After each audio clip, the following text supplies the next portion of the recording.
In tabletop role playing games where imagination reigns supreme, the DM wields a power unparalleled.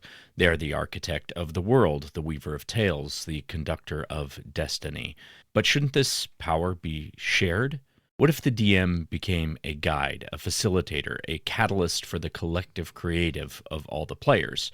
Today, we're going to delve into the realm of collaborative storytelling where the DM becomes a navigator on a journey through the uncharted territories. A journey where every twist, every turn, every adventure is shaped not by a single mind, but by the harmonious convergence of the many. This is what I like to call the roadmap method. I'm Robert Walker, author of Session Zero, the DMG to writing great campaigns in any system. And this is my show where I teach collaborative storytellers how to have more immersive campaigns using psychology. So today, we're going to delve into a unique approach that I have been using to run my games for quite a long time. It emphasizes collaboration and player agency, but also helps a DM sort of keep their stories on the rails, at least in terms of the starting point and the destination. This is what I like to call the roadmap method. So, for this, imagine that you're on a road trip with your best friends. You've got a destination in mind, you've planned out the trip, but the journey itself is really the most important part of the final destination. It's the memories that you make along the way.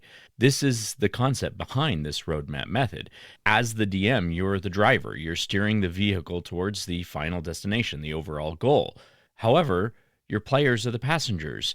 They get to influence the route, decide on when they need to take pit stops, and they share stories along the way. The key to this method is that the DM does, of course, as usual, have ultimate control over the game world, over its mechanics.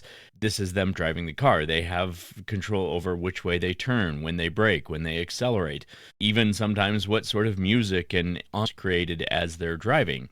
But they also need to be willing to let go of some of that control, encouraging the players to contribute to the narrative, add to the journey. You're fostering this sense of ownership and investment in the game world in your road trip together. This creates a more engaging and memorable experience for everyone that's involved in the story. Let's talk about how to build a game in this fashion. Well, first of all, just like when you're planning a road trip with your friends, you establish a shared vision. Before starting your campaign, you should do the same thing. This includes having a conversation with your players about the overall goals and the themes and character ideas. This helps ensure everyone is on the same page and can contribute meaningfully to the narrative. This is your session zero. This is what you do before taking a road trip. You decide, hey, what route are we going to take? What planned stops do we have along the way? What sort of pace are we going to set as we drive? Are we going to be staying in inns or sleeping in the car? All these sort of little things are similar to setting your session zero expectations when you're writing a D&D campaign and you're involving the players in that narrative. Now, you need to give your players that agency, give them opportunities to make choices that will affect the story. This could involve deciding which path to take in a dungeon, choosing which skills they want to use in a social encounter, even suggesting new plot points or new quest ideas, going completely off script and taking an entirely different route. Now, if you have your roadmap of where your story starts and where you want it to end, just like your roadmap of where the journey starts and where your road trip is going to end, then you have a layout of all the different ways you can reach that destination, even if the path that is taken is wildly different from the straight path that you had from starting to finishing. If you take a trip across the country, there are hundreds, thousands of different routes that you can still reach the same destination. Some of them have more sightseeing, some of them are straighter and more direct, but letting your players choose when to veer off the path that you had planned, you can still find your way back to that path and eventually back to the destination that you have in mind. As a DM, you need to be prepared to adapt to your players' choices. This could mean changing your plans or even introducing new elements into the story that they have brought in through their own decisions and their places they want to go sightseeing and take pit stops and veer off from the path that was originally chosen. This is where you let them change the story. It's one of the most exciting parts because sometimes the ideas that your players have are better than yours. This is why you need to listen and pay attention to your players' ideas, listen to their feedback, show that you value their input, and it encourages them to participate more fully in the game.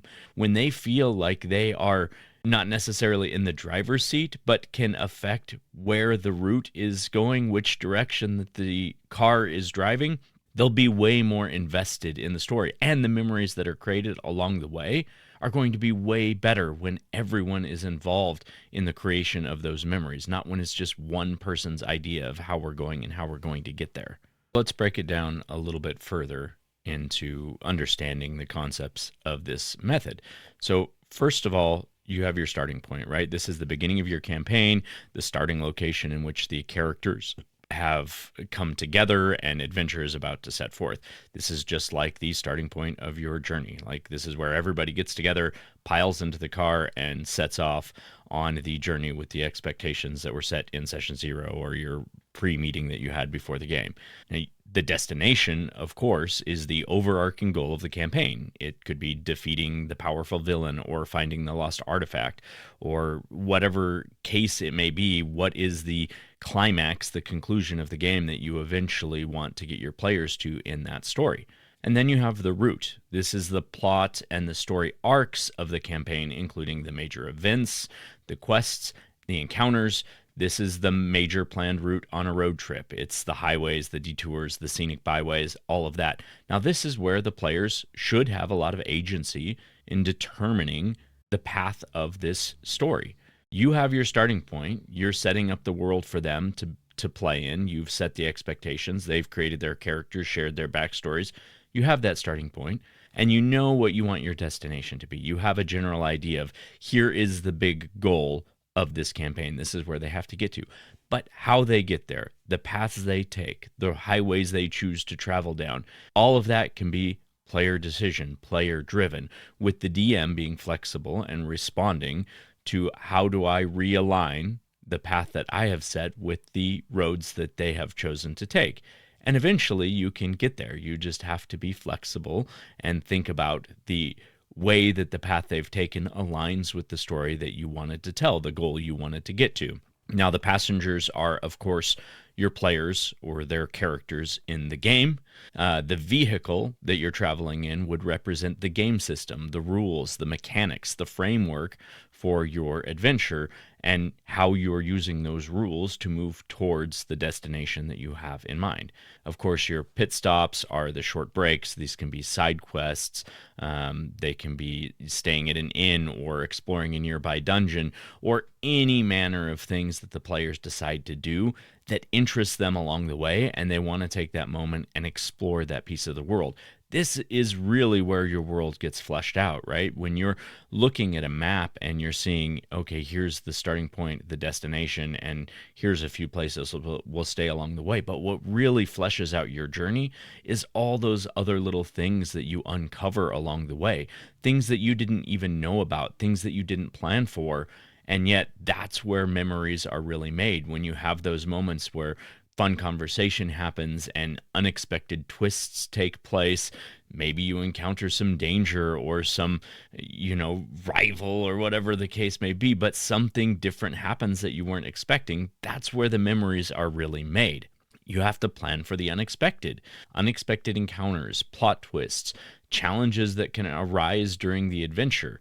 In a road trip, this is like traffic jams or flat tires or weather changes or things that pop up that you were not expecting to happen along the journey, but they do.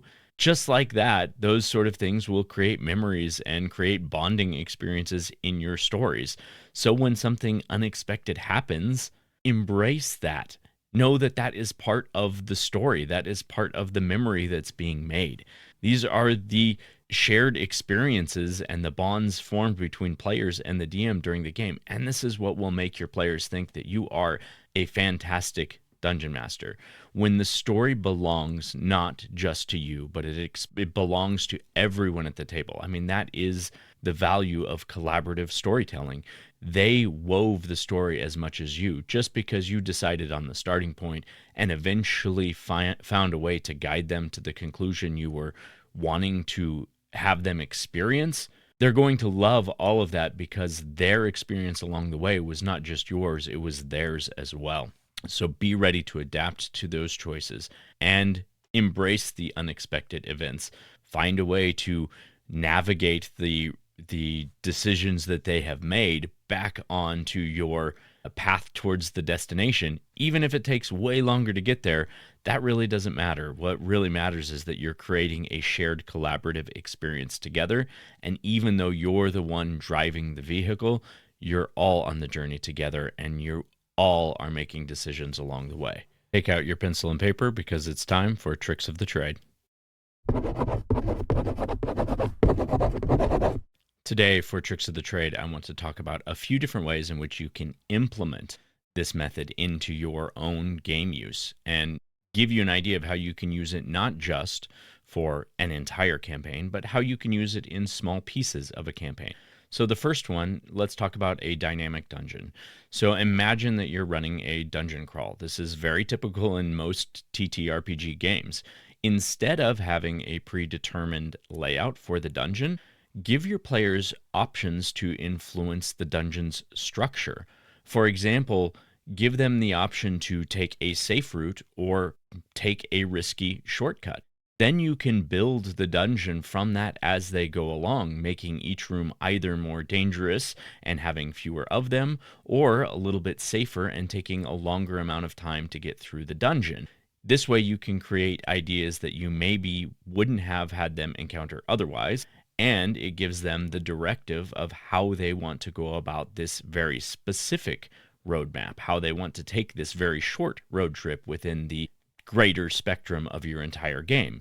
It will keep the game fresh, and it will reward the player for their choices and give them the sort of individual session that they're looking for. They might be in the mood for something grand and risky and dangerous, or they might be in a stage where their character just wants to take the safer route, even if it takes a little bit longer, and get to the end without so much risk to their player or their character. Giving them the opportunity to choose lets them shape the adventure and gives them a lot of independence in the game, a lot of collaboration to the story. Next, let's talk about an entirely collaborative campaign arc. So using this method, shaping the overall campaign, start with a general outline of the story, but as you're giving that, allow your players to influence specific events and decisions that lead to the climax. These are those pit stops we're talking about. For example, if your players want to pursue a side quest, then incorporate that side quest into the main plot later in a way that feels organic and meaningful. Make it feel to them like the side quest that they chose was part of the main plot the entire time. I think this is one of my favorite ways to encourage collaborative storytelling, is that the route that the players decide to take becomes the main path all along. Now, this can be a little bit tricky if you're new to the idea and you're new to the concept, but just remember, it's a collaborative storytelling game. So don't try and derail them from their own ideas to get back on the railroad story that you had created. No, take the path that they have chosen, follow them down that path, and then find a way to navigate that path back towards the destination that you have in mind. And then that winding, different path that they chose will be the path that was always intended because it is the one that you created together. Now, next, I love the idea of encouraging player agency in creating NPCs. Now, this is something that I have done before, where at the beginning of the game, I will either in characters' backstories have them create a few people that they knew in the world or they know because of their backstories, and then I will incorporate those NPCs into the storyline or into the plot. But you can also give your players clues or hints about an NPC that you had created and allowing them to fill in the gaps and develop their own relationships and maybe even help write some NPC backstories. That can be a lot of fun when the players have investment in the creating of the world as well. Then their decision to role play and engage in the game can just be enhanced even further. So if you incorporate a few things like these into your games, you can create a much more immersive and collaborative storytelling experience for everyone involved. So remember here, the goal is to strike a balance between providing the framework and allowing your players to shape the narrative. This is letting them take those side paths, choose those pit stops, but always knowing what the intended destination is and slowly veering the vehicle back onto the roads that will eventually lead you towards the destination you have created or you have in mind. It is possible that their decisions will completely derail that, and that's okay. Just remember that the story you tell together is always going to be better than the story you had forced them into. Even if it was a good story, the one you create as a team in collaboration is always going to be the superior narrative. So don't forget that as you move forward. That is all for today, Cyclothids. Thank you so much for listening. If you haven't checked it out yet, or you haven't noticed yet, if you watch on YouTube, I have switched from just audio over images to doing full recorded video episodes. So feel free to check that out. As always, we appreciate any reviews on Spotify or Apple Podcasts or whatever platform you might use if it allows reviews. And until next time, we'll see you next session.